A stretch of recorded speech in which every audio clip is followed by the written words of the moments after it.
하나님 말씀 봅니다. 고린도전서 8장 10절에서 13절입니다. 고린도전서 8장 10절에서 13절 제가 읽어드립니다.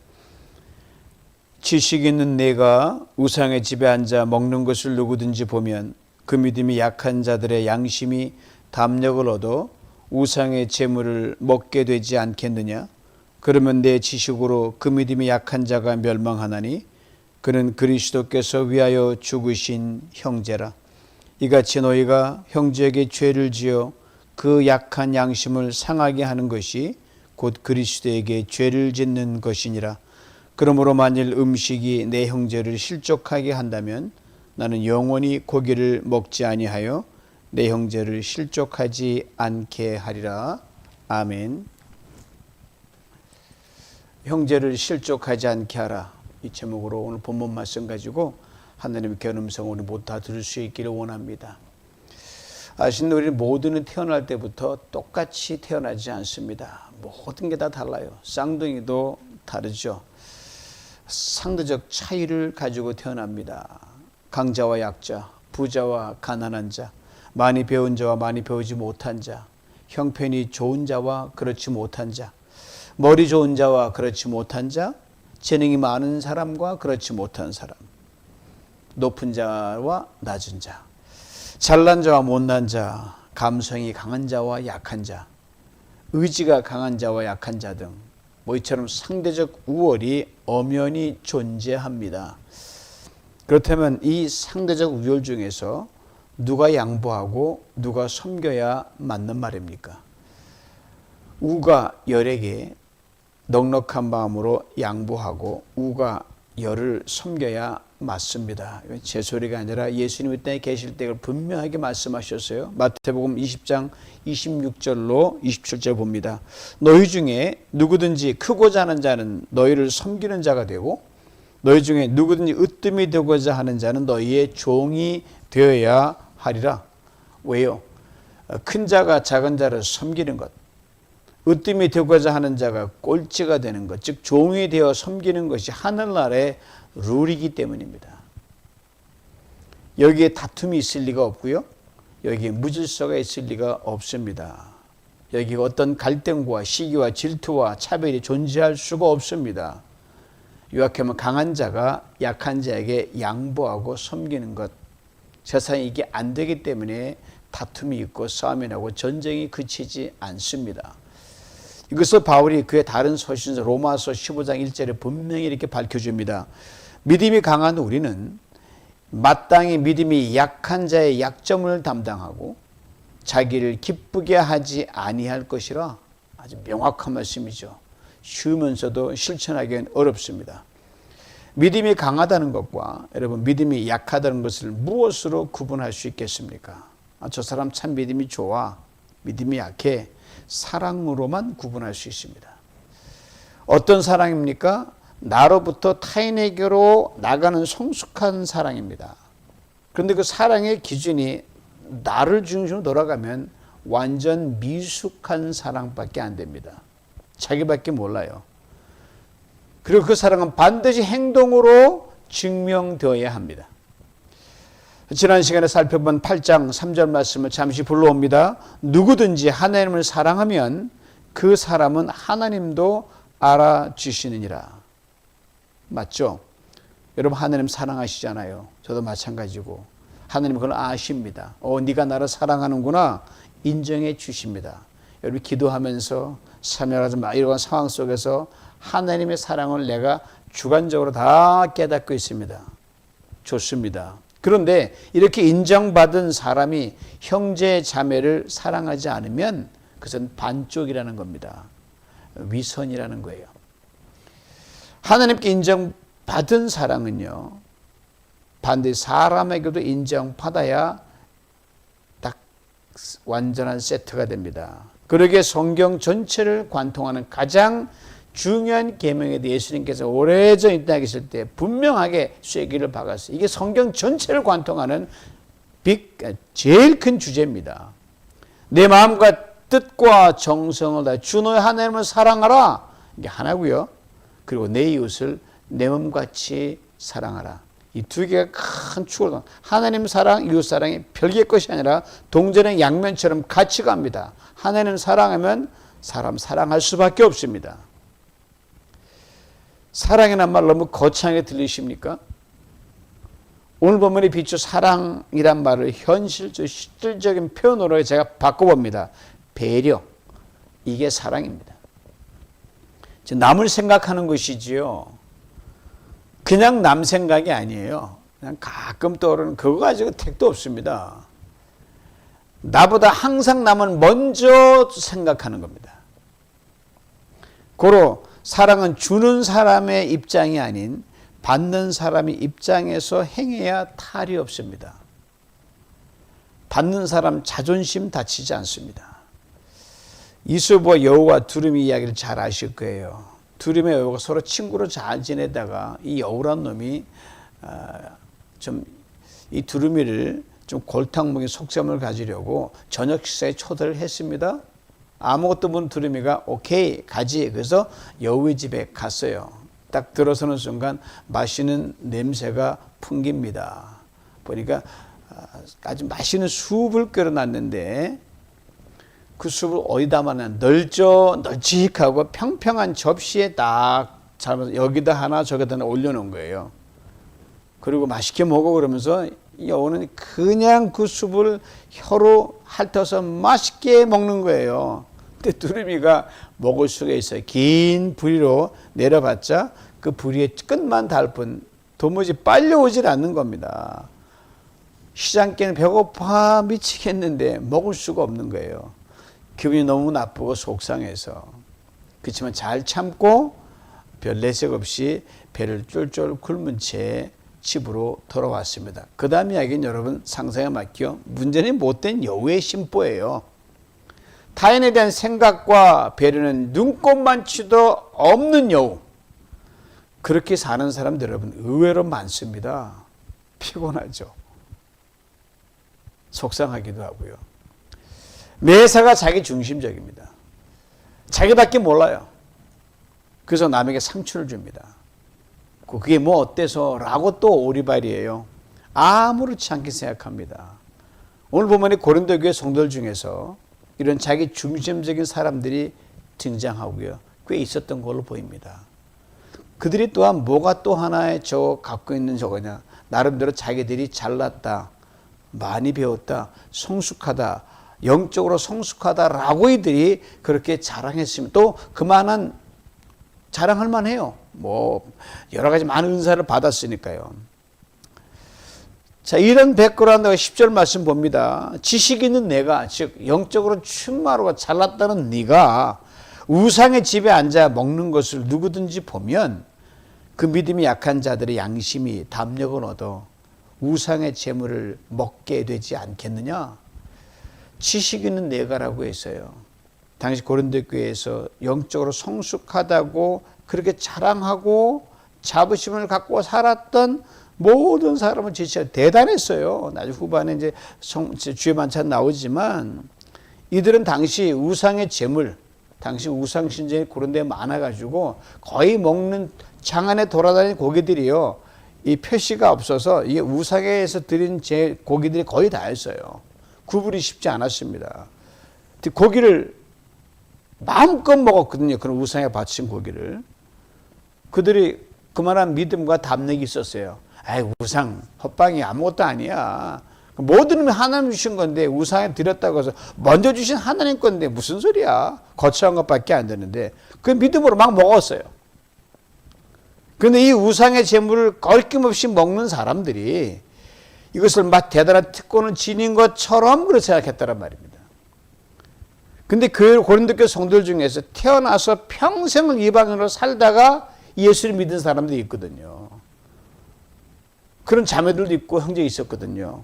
이들은 예수 믿기도 오랫동안 우상의 재물이 실제로 존재하는 신에게 들어진 것처럼 그렇게 여기고 그렇게 두려움과 염려 속에서 살아오던 관습과 미신에 쩌들어 있었거든요. 이들에게는 이 우상의 재물을 볼 때마다 이 과거가 트라우마로 생각이 나는 거예요. 큰 고민거리가 된 거예요. 우상의 제물을 먹으면 저 사람들 꺼리낌없이 먹는데 나도 먹었다면 먹을 수는 있지만 먹으면 우상신이 화가 나가지고 나를 벌 주면 어떡하나 이런 염려로 가득 찼었어요. 먹을 수 있겠습니까? 쉽지가 않죠. 우상의 제물이 그래서 평범한 밥상에 올려지면 초대받아가 올려놨으면 참 먹을 수도 없고 안 먹을 수도 없고 아주 힘들어했어요. 그런데 지식이 있다고 하는 사람들이 자유롭게 우상의 제물을 먹는 수준을 넘어서 아예 우상의 집에 들어가서 보란 듯이 먹었어요. 이것을 바울이 지금 지적하고 있는 겁니다. 실제 이런 일이 당시에 흔했어요. 당시 상황을 적어놓은 랍비의 문어럽 이런 대목이 나옵니다. 마음이 진정 하나님을 향해 있다고 하면 우상 숭배 사원에 들어가서 그래서 음식을 먹고 심지어 그 예배를 드려도 허용된다라고 하는 그들 나름대로의 아주 보통 그렇게 담력이 있는 그런 걸 활동을 했었어요. 그냥 가정 식탁에서 우상의 제물을 먹어도 믿음이 약한 형제들에게는 보통 고민이 아니었습니다. 그런데 아예 우상의 집에 들어가서 버젓이 상을 차려놓고 우상의 제물을 먹습니다. 아무렇지도 않게. 우상이 아무것도 아니라는 그 하나의 그걸 방패 삼아서. 이런 광경을 믿음이 약한 형제들이 보면 어떻게 됩니까? 바울이에 대해 이런 우려스러운 질문을 던지는 겁니다. 들어보세요. 누구든지 보면 그 믿음이 약한 자들의 양심이 담력을 얻어 우상의 제물을 먹게 되지 않겠느냐. 그 믿음이 약한 자들의 양심이 담력을 얻는다고 했습니다. 이 담력을 얻는다는 그 말이요, 아주 재미있고 구체적입니다. 이 집을 세운다는 뜻이 담력을 얻는다는 거예요. 여러분, 집을 세우려면 용기가 있고 땀을 흘려야 되거든요. 즉 사람을 세우는 걸 빗대는 거예요. 무엇보다 중요한 사람을 세우는 거예요. 리더를 세워야 되고 중직을 세워야 되고 사회에 본인 세워서 잘 꾸려 나가야 될 거 아닙니까? 이것이 곧 사랑입니다.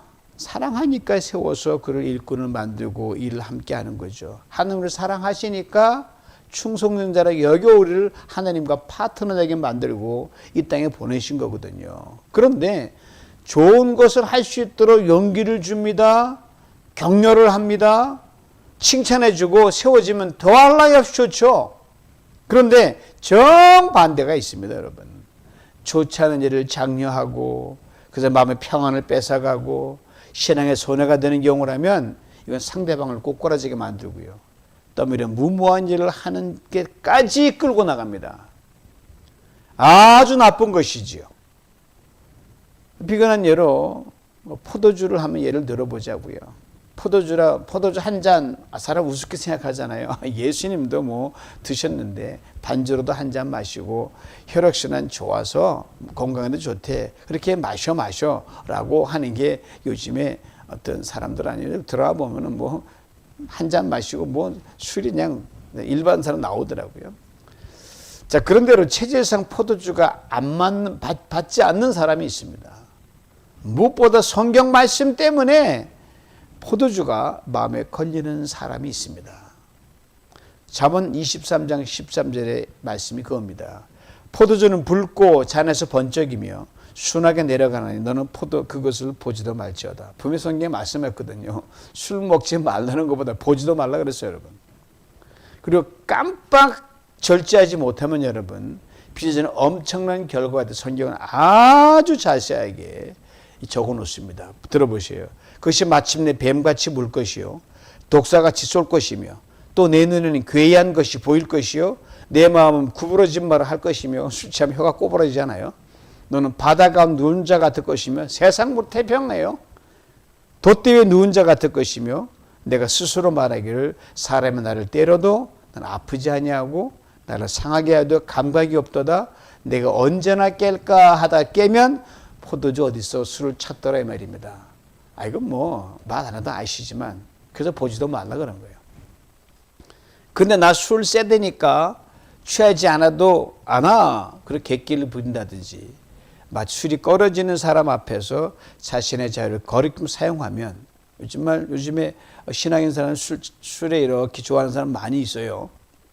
개인의 자유지만 정말 주의해야 됩니다. 그러면 그걸 꺼려하는 사람을 보면 믿음 약한 사람은 어떻게 했습니까?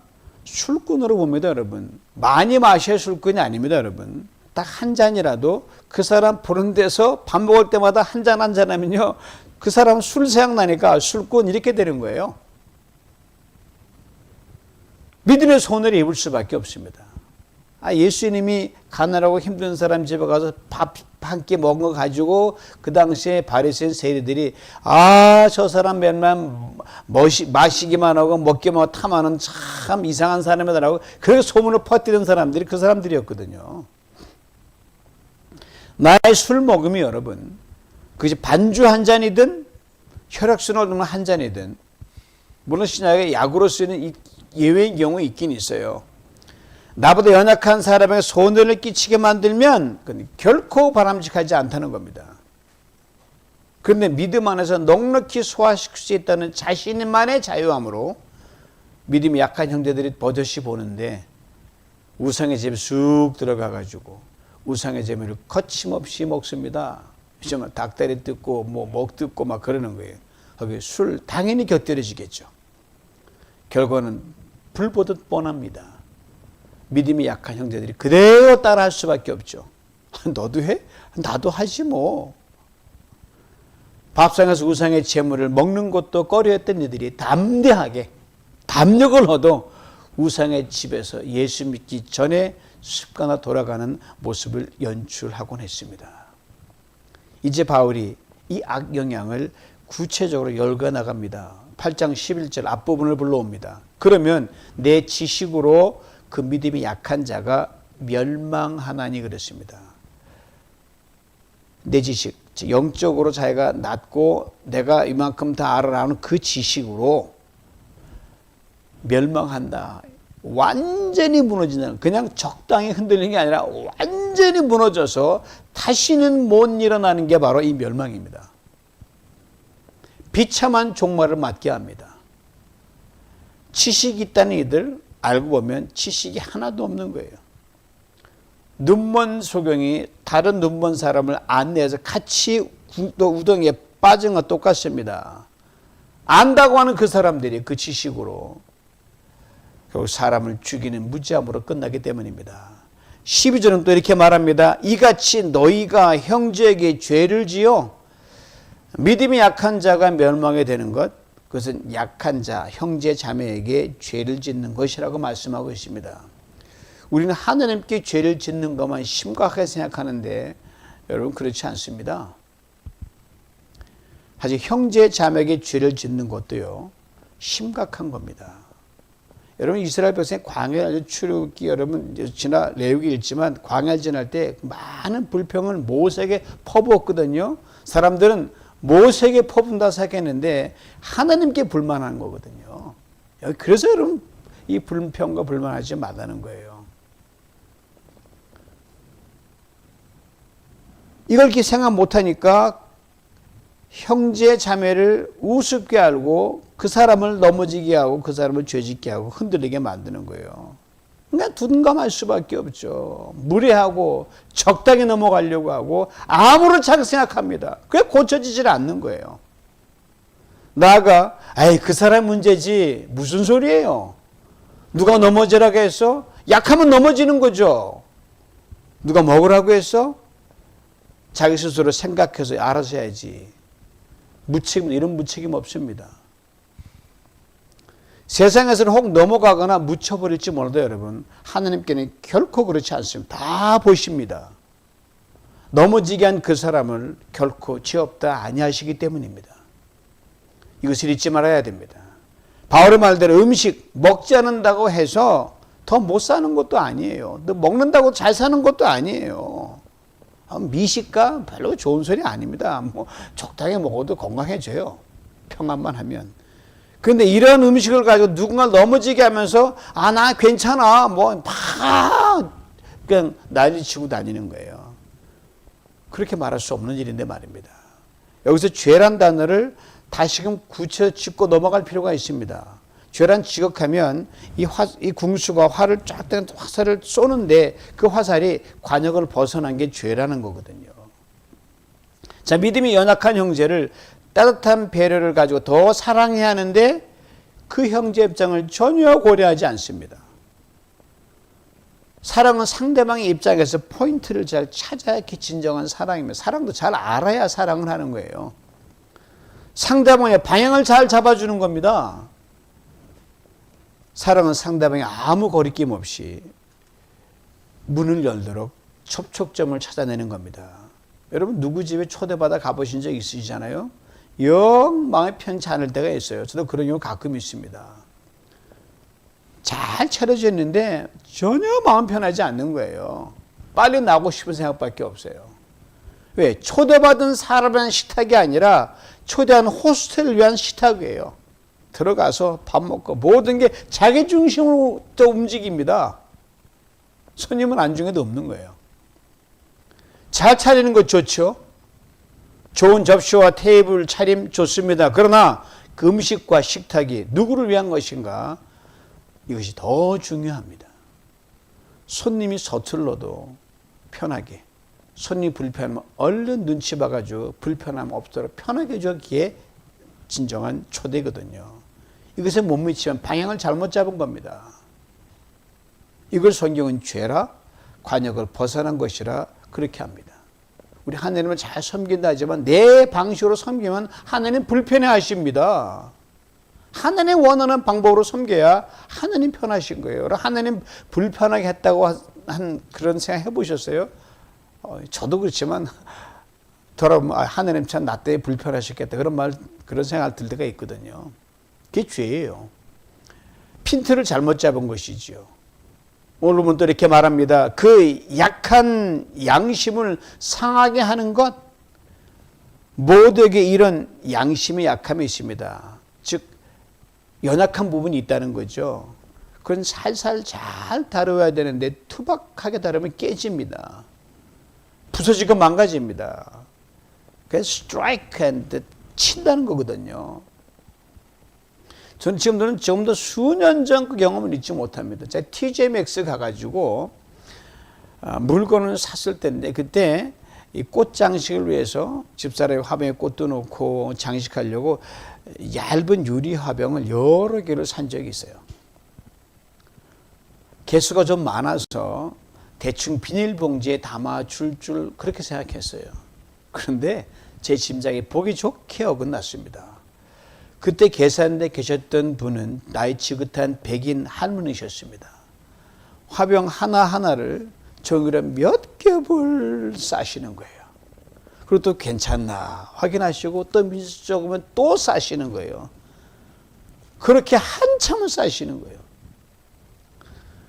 문득 종이 값이 이 화병값 더 들었겠다라고 제가 좀 과장되게 생각했어요. 너무너무 잘 싸주신 거예요. 그 어느 몰이나 상점을 가셔도요. 고객이 사고자 하는 그 자그마한 물건, 고객 입장에서 그렇게 잘 포장해 준 사람 한 번도 만나본 적 없습니다. 저는 그때 정말 깊이 깨달았습니다. 아니 배웠습니다. 믿음이 약한 형제들을, 아니 피차 약함 있는 우리들이 서로의 마음과 양심을 어떻게 케어해야 하는지를 말입니다. 싸고 또 쌉니다. 그래도 혹시나 해서 더 싸는 그런 배려의 마음, 사랑의 마음이 그것입니다. 그러게 성경은 우리를 향한 주님의 배려와 사랑이 어떤지 이렇게 아주 분명히 이사야서 말씀합니다. 주님은 상한 갈대를 꺾지 않으십니다. 주님은 꺼져가는 등불도 끄지 않으십니다. 세상은 밟아버리죠. 꺼버리죠. 왜요? 다시 곧게 세워지고 자라기를 원하고 기다리시기 때문입니다. 다시 활활 타오르기를 원히 타오르기를 기다리고 계십니다. 바로 이 주님의 마음이 바로 연약한 형제와 자매들 향한 우리의 마땅한 사랑과 배려입니다. 정말 상한 갈대처럼 흔들린 형제가 있으면요, 꺾지 말라는 거예요. 고이 싸가지고 세워주라는 거예요. 막 꺼져가는 확 꺼서 무시하지 말라는 거예요. 훅 불어서 살펴서 다시 불을 지피도록 그렇게 하라는 겁니다. 이것이 연약한 형제와 자매들이랑 우리의 마땅한 배려와 사랑입니다. 이걸 잊지 말아야 됩니다. 바로 거기에서 상처가 치유되고요, 미움은 사라지고요, 갈등은 끊어지고요, 원망과 불평은 멈춥니다. 권사님 기도한 것처럼 교회 수가 많지만 참으로 이 배려와 사랑 넘친 교회 있지만 정말 하는 교회가 우리 교회가 됐으면 좋은 것. 우리 교회는 소문난 교회, 하나님 그 교회 원하고 그 길로 우리 달려가고 있는데 이 일을 꼭 명심할 수 있으면 좋겠습니다. 오늘 본 마지막 13절을 봅니다. 내 형제를 실족하게 한다면, 형제란 단어가 단수인 것이 눈에 띕니다. 우리가 관계하는 사람, 그래서 관계가 틀어지고 상처를 주는 경우는요, 원투매니의 관계는 거의 없습니다. 원투원인 관계가 거의 답니다. 그 사람 때문에 내가 세상에 다 싫어지는 거예요. 그 사람 때문에 세상에 다 멋있어 보이는 거예요. 그리고 상처를 받는 경우는 대체로 소수입니다. 한 명일 수 있어요. 이걸 총만화의 바울이 의도적으로 단수로 쓰고 있습니다. 그리고 그 형제는 언제나 약자라는 겁니다. 실족시킨다는 말은 걸려 넘어지게 한다는 거예요. 그래서 스캔들이라는 말 있잖아요. 그거예요. 추문이라는 건 3인칭 단수동사입니다. 형제를 넘어지게 한 그 말, 그 행동, 그 마음, 그 상황, 이거예요. 지적하면 덫을 놔서 그냥 골탕 먹인다는 거예요. 의도든 안 의도든 넘어지면 그건 내 책임인 거예요. 함정을 파놓는 거예요. 자, 약자는 때는 스스로 힘이 없어 넘어질 수밖에 없어요. 넘어지는데 왜 넘어져? 말이 안 되잖아요. 넘어지고 싶어 넘어지나요? 아예 그 앞에 덫을 놓고 함정을 파서 피할 수 없이 걸 넘어지게 한다는 거예요. 함부로 말하고 함부로 행동하고 함부로 중심적으로 가고 그럼 더 넘어지죠. 오늘 보면 우상의 재물, 특히 고기로 인해 이것을 먹을 만큼 신앙에 자라지 않고 연약한 형제가 바로 이 실족하는 경우를 말합니다. 그렇게 되면 결코 안 된다는 걸 바울이 이렇게 강조합니다. 13절 뒷부분이에요. 나는 영원히 고기를 먹지 아니하겠다. 결단이죠. 약한 자가, 믿음이 약한 자가 실족하면 여러분 다시 일어나지 못할 수가 있습니다. 약한 자를 실족하는 자가 얼마나 큰 죄인지를 예수님 땅에 계실 때 분명하게 말씀하셨어요. 마가복음 9장 42절이 합니다. 또 누구든지 나를 믿는 이 작은 자들 중 하나라도 실족하게 하면 차라리 연자 맷돌이 금옥에 매어 바다에 던져지는 것이 낫다. 너 그렇게 하면 왜 사니 이 말이죠. 여러분 맷돌 아시잖아요. 이거 엄청난 과정법이에요. 그만큼 실족하게 하면 안 된다는 거예요. 작은 자들의 문자가 어린아이를 의미하지만 연약한 지체들을 다 포함합니다. 이 약한 지체들이 실족하게 하면 맷돌을 모이고 바다에 빠지는 게 낫다는 거예요. 아예 싹을 잘라버려서 그러니 다시는 발생하지 못하도록 그렇게 하라는 겁니다. 바울보다 더 강경하셨어요. 그렇다고 왜 주님께서 이렇게 강경하게 말씀하셨을까요? 왜 바울이 평생 고기 안 먹겠다고 자기의 단호한 결심을 말한 겁니까? 이유는 하나예요. 아주 간단하면서도 그게 매우 중요한 겁니다. 가장 중요한 거예요. 11절 뒷부분입니다. 그는 그리스도께서 위하여 죽으신 형제라. 여기서 바울이 말하는 형제라는 단어를 또 단수로 사용했습니다. 예수님 친히 말씀하셨습니다. 한 생명이 천하보다 귀하다. 바로 위하여 죽으신 형제를 일컫는 말씀입니다. 연약하고 양심이 약하고 강하지 못해 아직 믿음이 자라지 못해서 흔들리며 때때로 알면서도 넘어지고 알면서도 실수하고 알면서 죄짓고 오늘 본문에 하면 아무런 거리낌이나 걸 넘어지고 하나도 없는데도 약하니까 그게 잘 안 되는 거예요. 우상이 뭐 눈이 있습니까? 손이 발이 있습니까? 아무것도 헛방인데 거기에 걸려 넘어져서 흔들거리는 거예요. 그러다 야 이러다 무슨 일 나면 어떡하지? 벌 받으면 어떡하지? 이 전전긍긍하는 거예요. 이런 황당한 논리 속에 오래 왔기 때문에 떨쳐버릴 힘이 그만큼 없는 거예요. 이 약한 지체에게 함부로 하니까 넘어지는 거예요. 약한 지체가 누구예요? 그 약한 지체가 나를 믿는다. 예수를 믿는다는 거예요. 이 경우에 형제 양심의 연약함을 배려하지도 않고 정죄하고 판단하고 너 예수 믿으면서 그까짓 거 이기지 못해? 라고 몰아붙이거나 쉽게 얘기한다면 견디지 못합니다. 걸려 넘어져 다시 일어나지 못할 정도가 돼버린단 말입니다. 주님이 형제를 위해 돌아가셨는데 너희들을 배려하고 세워주고 잘 보살피지는 못할 망정 넘어지게 하냐? 있을 수 없다는 겁니다. 여러분 자녀들에게 엄마의 무기가 뭔지 아십니까? 내가 너를 10달 동안 배 아파서 고생해서 낳았다. 그 말 한마디면 끝이에요. 무슨 거기에 불순종이 있습니까? 그 한마디면 거의 효도가 다 해야 돼요. 다른 거 못마땅하더라도 생명 중 하나만으로도 부모 효도가 나와야 됩니다. 우리도 마찬가지예요. 그리스도 예수가 우리 한 사람 한 사람을 위하여 십자가에 죽으셨다? 이거면 충분합니다, 여러분. 그리고 사단의 어떤 정죄도 우리를 이기지 못합니다. 무너뜨리지 못합니다. 이것이 우리만의 전유물이 아니라는 거예요. 우리만 그러셨나요? 지금 힘들어하여 우상의 제물 앞에 양심이 약해서 못 먹는 그 형제를 위해서 죽으셨단 말이에요. 그 형제가 이렇게 외칩니다. 나도 너처럼 지금 흔들거리지만 약하지만 나도 너처럼 예수님께서 죽은 그 소중한 한 사람이라고.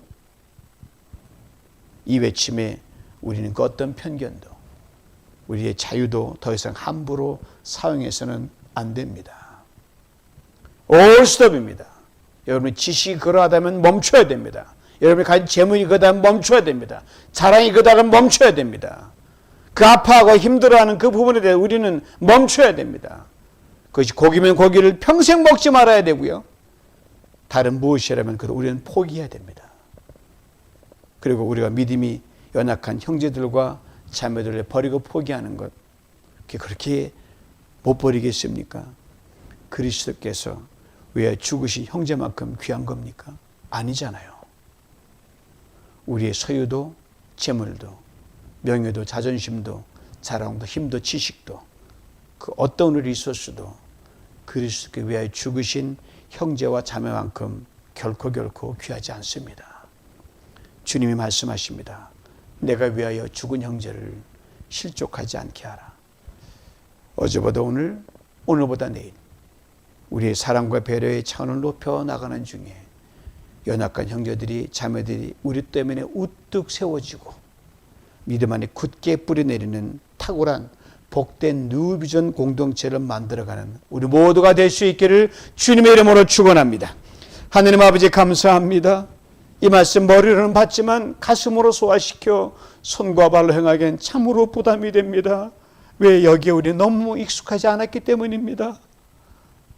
나의 나됨으로 사랑은 익숙해 있지만 상대방 중심으로 가기 너무너무 둔탁해서 내 지식에 내가 걸림돌이 됐고 내가 가진 것이 나의 겁남의 걸림돌이 됐고 내 자랑과 더 상대적으로 나은 강점이 걸림돌이 됐사오니 용서하여 주시옵소서. 이 밤에 우리를 성령으로 충만케 만들어 주시사 내가 어떤 존재임을 구별하게 만들어 주시고 또 상대방이 바로 주님이 위에 십자가 흘린 그 형제자매를 알 때 하느님 우리는 겸손하시고 멈출 수 있사오니 이것이 가능하도록 주여 우리를 도와주시고 성령으로 충만케 하여 주시사 뉴비전 공동체 이 대 큰 차원 안에서 그림 안에서 참으로 탁월한 교회로 가게 하여 주시고 성도가 되게 만들어 주시옵소서.